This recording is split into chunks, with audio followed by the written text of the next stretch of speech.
सिलीगुड़ी के माटीगाड़ा इलाके में 4 लेन सड़क निर्माण कार्य के दौरान खोदे गए एक गहरे गड्ढे में गिरकर एक युवक की दर्दनाक मौत हो गई।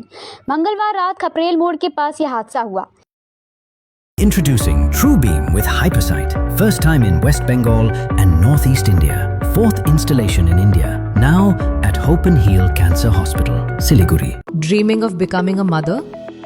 Experience advanced fertility care with the Team Families Trust, where hope turns into new beginnings. Take the first step towards parenthood. New Life Fertility Center, Siliguri. Your journey starts here. स्थानीय सूत्रों के अनुसार भारी बारिश के कारण निर्माण स्थल के गड्ढे में पानी भर गया था। इसी दौरान रात में एक बाइक अनियंत्रित होकर उस गड्ढे में जा गिरी। अनुमान है कि पानी में डूबने से युवक की मौके पर ही मौत हो गई। बुधवार सुबह स्थानीय लोगों ने घटना देखी और तुरंत माटीगाड़ा थाने को सूचना दी। इसके बाद दमकल विभाग की टीम मौके पर पहुंची और शव को बाहर निकाला। बाद में शव को उत्तर बंगाल मेडिकल कॉलेज व अस्पताल भेजा गया। दुर्घटनाग्रस्त बाइक को भी बरामद कर लिया गया है। इस घटना के बाद इलाके में भारी आक्रोश फैल गया है।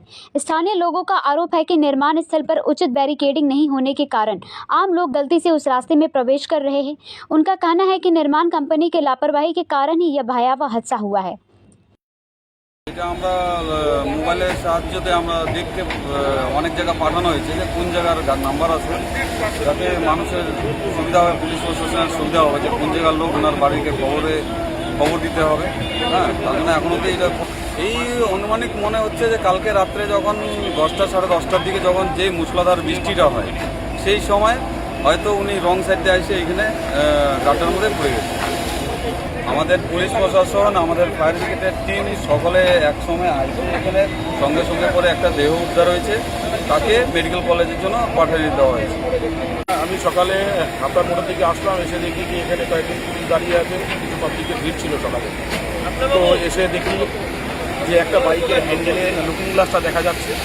তো আমি পুলিশ বাবুদের সঙ্গে কথা বললাম, বলছে বাইকটা ওখানে পড়ে আছে, বডিও আছে, বডিটা বাইকের নিচে চাপা পড়ে আছে। তারপরে সঙ্গে সঙ্গে ফায়ার ব্রিগেডকে খবর দেওয়া হয়, মাটিগাড়া থানাকেও পিওআরটিকেও খবর দেওয়া হয়, অ্যাম্বুলেন্সকে খবর দেওয়া হলো, অ্যাম্বুলেন্স আসলো, এনএইচি ডিপার্টমেন্টকেও ডাকা হলো, ডেকে বডিটাকে তোলা হলো। আনুমানিক বডিটার মানে বয়স নাম তো জানা যায়নি, যে বাইকটা ছিল বাইকটা রয়্যাল এনফিল্ড, 1 মাস আগে হচ্ছে এটা রেজিস্ট্রেশন হয়েছে।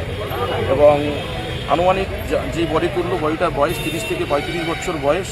পকেটে হচ্ছে 2টা দারুর বোতল পাওয়া গিয়েছে, ঠিক আছে, আর মোবাইল ছিল, আর কিছু ছিল না তার কাছে। এবং এখনও পর্যন্ত এনএইচি এবং ফায়ার ব্রিগেড থেকে জলটাকে ছাঁকা হচ্ছে। আরও কোনো কিছু বডি বা কিছু থাকতে পারে কি আছে কি না সেটা দেখার জন্য আমরা এখানে দাঁড়িয়ে আছি। পরিস্থিতি প্রচণ্ড ক্রাউড ছিল, সেটাকে আমরা খালি করে দিয়েছি। বডিকে নর্থ বেঙ্গল মেডিকেল কলেজে পাঠানো হয়েছে।